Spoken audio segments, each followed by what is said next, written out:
एक मेहनती दर्जी की कहानी। एक छोटे से गांव में रामू नाम का एक गरीब दर्जी रहता था। उसका घर बहुत साधारण था, लेकिन उसका दिल बहुत बड़ा था। वह रोज सुबह सूरज निकलने से पहले उठ जाता, अपनी पुरानी सिलाई मशीन साफ करता और काम में लग जाता। रामू के पास ज्यादा ग्राहक नहीं थे, क्योंकि गांव में एक और दर्जी था, श्यामलाल। श्यामलाल के पास नई मशीनें थीं, चमकदार दुकान थी और वह अपने काम का बहुत ढिंढोरा पीटता था। लोग उसकी दुकान की सजावट देखकर ही प्रभावित हो जाते थे। लेकिन रामू की खासियत कुछ और थी। वह कपड़े दिल से सिलता था। वह हर ग्राहक से प्यार से बात करता, उनकी पसंद समझता और मेहनत से कपड़े तैयार करता। एक दिन गांव में खबर फैली कि पास के शहर से एक बड़ा व्यापारी आने वाला है। वह गांव के लोगों के लिए कपड़े बनवाना चाहता था और जो दर्जी सबसे अच्छा काम करेगा, उसे शहर में बड़ी दुकान खोलने का मौका मिलेगा। यह सुनकर श्यामलाल बहुत खुश हुआ। उसने सोचा, मेरे पास तो नई मशीन है, मैं ही जीतूंगा। उसने अपनी दुकान और भी सजाई और बड़े बड़े दावे करने लगा। रामू ने भी यह खबर सुनी। उसकी पत्नी ने कहा, तुम भी कोशिश करो, मेहनत और सच्चाई कभी बेकार नहीं जाती। रामू थोड़ा घबराया, लेकिन उसने हिम्मत नहीं हारी। उसने अपनी पुरानी मशीन को तेल लगाया और मन लगाकर काम करने की तैयारी की। कुछ दिनों बाद व्यापारी गांव में आया।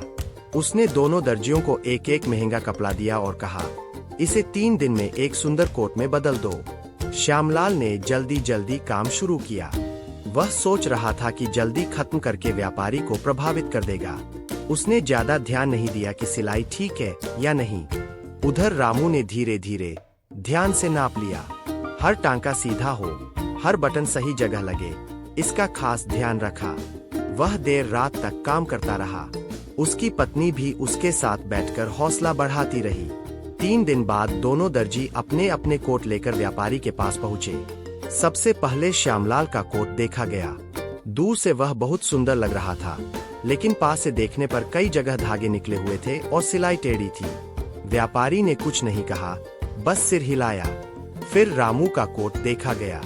वह साधारण था, लेकिन सिलाई इतनी साफ थी कि जैसे मशीन नहीं, किसी कलाकार ने बनाया हो। हर टांका मजबूत था, कपड़ा अच्छी तरह फिट था। व्यापारी मुस्कुराया और बोला, सच्चा कारीगर वही है जो दिखावे से नहीं, अपने काम से पहचान बनाता है। उसने रामू को विजेता घोषित किया। गांव वाले हैरान रह गए। रामू को शहर में दुकान खोलने का मौका मिला, लेकिन उसने सबसे पहले अपने गांव के लोगों को धन्यवाद दिया। उसने कहा, अगर आप सबका विश्वास न होता तो मैं यहाँ तक नहीं पहुँचता। धीरे धीरे रामू की दुकान बहुत प्रसिद्ध हो गई। लोग दूर दूर से कपड़े सिलवाने आने लगे। लेकिन सफलता मिलने के बाद भी रामू ने कभी घमंड नहीं किया। वह हमेशा विनम्र और मेहनती बना रहा। कुछ समय बाद श्यामलाल को अपनी गलती का एहसास हुआ। वह रामू के पास गया और बोला, मैंने हमेशा दिखावे पर ध्यान दिया, लेकिन तुमने सच्चे मन से काम किया। क्या तुम मुझे भी सिखाओगे? रामू ने मुस्कुराकर कहा, क्यों नहीं, मेहनत और ईमानदारी सीखने में कभी देर नहीं होती। दोनों साथ काम करने लगे।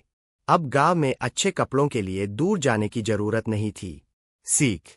यह कहानी हमें सिखाती है कि सच्ची सफलता दिखावे से नहीं, बल्कि मेहनत, ईमानदारी और धैर्य से मिलती है।